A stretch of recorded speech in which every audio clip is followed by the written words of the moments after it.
Hi guys, मैं हूं मोहम्मद नसीम कस्सार और आप देख रहे हैं स्मार्ट माइंड यूट्यूब चैनल। आज के इस वीडियो में हम बात करने वाले हैं CSS कॉम्बिनेटर्स के बारे में। CSS में कॉम्बिनेटर्स क्या होते हैं वो सब हम इस वीडियो में जानने वाले हैं। A CSS selector can contain more than one simple selector. Between the simple selector we can include a combinator.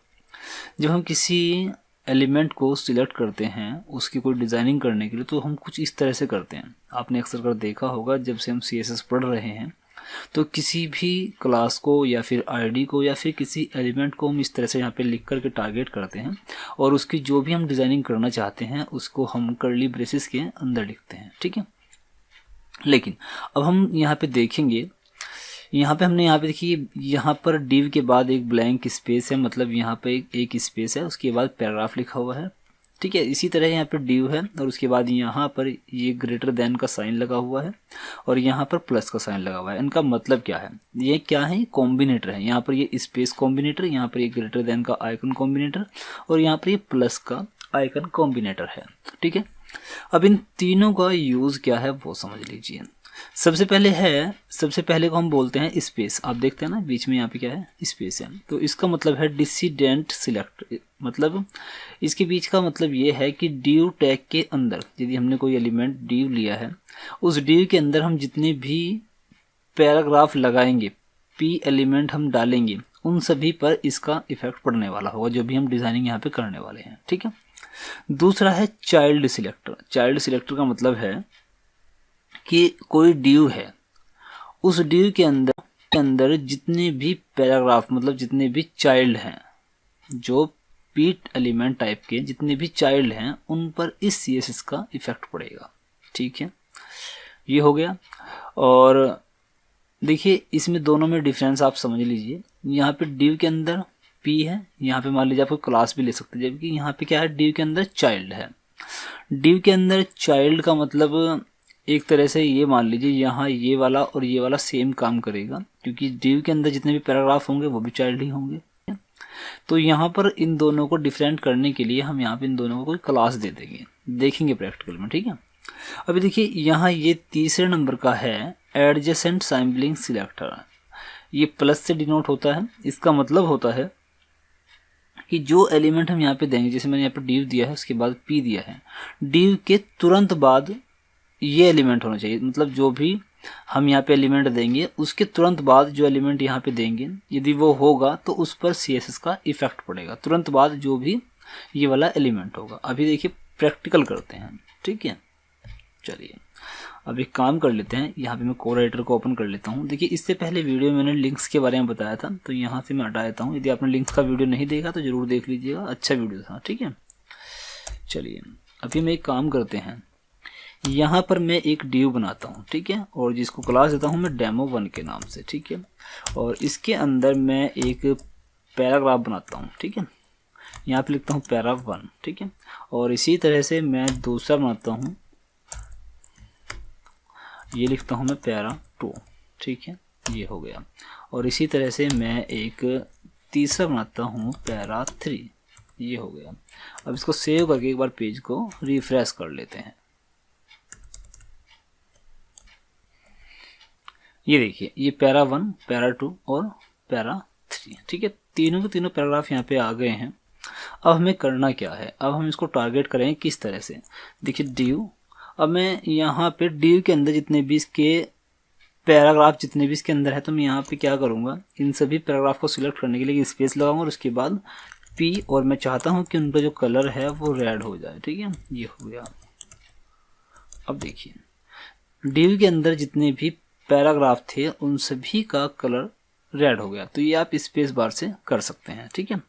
और अब देखिए ये तो हो गया स्पेस का मैटर, और दूसरा हम देखते हैं चाइल्ड सिलेक्टर का मैटर। अब मैं यदि यहाँ पर ऐसा कर दूँ, देखिए मैं यहाँ पर अब की बार ऐसा कर दूँ, सेव करता हूँ और पेज को रिफ्रेश करता हूँ, तो देखिए अब भी क्या हो रहा है, अब भी क्या हो रहा है, रेड कलर का। क्यों? क्योंकि डिव के अंदर जितने उसके चाइल्ड हैं वो भी क्या है, उसके अंदर ही हैं। डिव के अंदर जितने भी पैराग्राफ हैं वो सब क्या है, उसके चाइल्ड हैं। ये तो आप स्पेस का यूज़ कर लें या फिर आप इसका यूज़ कर लें, एक ही बात है, ठीक है। ये हो गया। एक तरीका ये हो सकता है, यदि आप इसको कॉपी करके इसको पेस्ट कर दें, और यदि आप CSS के नोट्स की PDF प्राप्त करना चाहते हैं तो हमारी वेबसाइट www.smartmindcode.in पर विजिट करें। ये डेमो 1 है, मैं इसको डेमो 2 कर दूं। ठीक है, तो यहाँ पर मैं क्लास दे सकता हूँ डेमो 2। ठीक है, डेमो 2, और मैं इसको div को डिलीट कर लेता हूँ। ठीक है, ये डेमो 2, इसको क्लास ये हो गई। ठीक है, और अब मैं इसको सेव करके पेज को रिफ्रेश करूँ तो देखिए अब आप देख सकते हैं नीचे जो मैंने div 2 बनाई है उसके अंदर जितने भी पैराग्राफ हैं वो सब क्या हैं, रेड कलर के हो गए हैं। तो ऐसा भी कर सकते हैं आप। और यहाँ पर आप दूसरे तरीके से ये दे सकते हैं, पहले वाला जो div है इसमें मैंने डेमो 1 क्लास बनाई है, इसको आप ये कर सकते हैं div और जितने भी चाइल्ड हैं div के अंदर, और देखिए div और उसके अंदर चाइल्ड, जितने भी चाइल्ड p टाइप के हैं उनका जो कलर है वो मैं कर लेता हूँ ब्लू कर लेते हैं। ठीक है, ये हो गया। अब इसको सेव करके पेज को रिफ्रेश कर लेते हैं तो देखिए ये क्या हो गया, ब्लू हो गया है। ये देखिए, क्योंकि देखिए ये ब्लू है ऊपर और नीचे क्या हुआ है, रेड हुआ है। क्यों हुआ है ऐसा, क्योंकि देखिए यहाँ पे मैंने डायरेक्ट क्लास को टारगेट किया है और यहाँ पे मैंने केवल div को किया है। तो यहाँ क्लास, पहले क्लास को देखा जाएगा, क्लास कौन सी है, ये वाली। तो पहले ये वाला हुआ है, उसके बाद दूसरा div ये वाला, इसका इफेक्ट केवल इस पर पड़ेगा, इस पर नहीं पड़ेगा क्योंकि मैंने ऑलरेडी क्लास का यूज़ किया हुआ है, इस पर कोई इफेक्ट नहीं पड़ने वाला। ठीक है, तो ये 2 तरीके से कर सकते हैं। और तीसरा तरीका है प्लस साइन का। तो देखिए प्लस साइन का मतलब क्या होगा, तुरंत ध्यान दीजिए एक बार। मैं यहाँ से इसको हटा लेता हूँ। ठीक है, और यहाँ से इसको भी हटा लेते हैं। ठीक है, ये ख़त्म हो गया। ठीक है, ओके ठीक।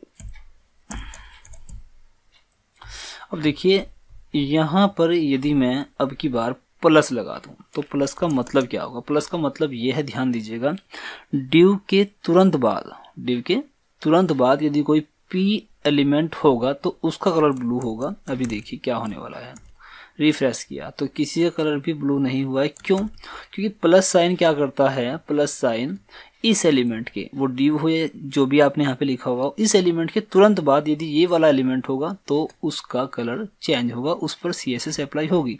जैसे मान लीजिए मैं एक काम करता हूँ, यहाँ पे एक p बनाता हूँ। ठीक है, और यहाँ पे लिखता हूँ डेमो। अब इसको सेव करके पेज को रिफ्रेश करते हैं। अब देखिएगा, ये देखिए इसका कलर कैसा हो गया, ब्लू हो गया, क्योंकि हमने जो ये लगाया है यही काम कर रहा है, ये काम करेगा तुरंत बाद, मतलब इस एलिमेंट के तुरंत बाद यदि ये वाला एलिमेंट होगा तो उस पर ये इफेक्ट पड़ेगा। देखिए यही हुआ है, यहाँ पे div शुरू हुआ था और यहाँ पर एंड हो गया, इसके तुरंत बाद ये वाला एलिमेंट p एलिमेंट है तो इस पर इसका इफेक्ट पड़ गया, ये CSS इस पर अप्लाई हो गई है।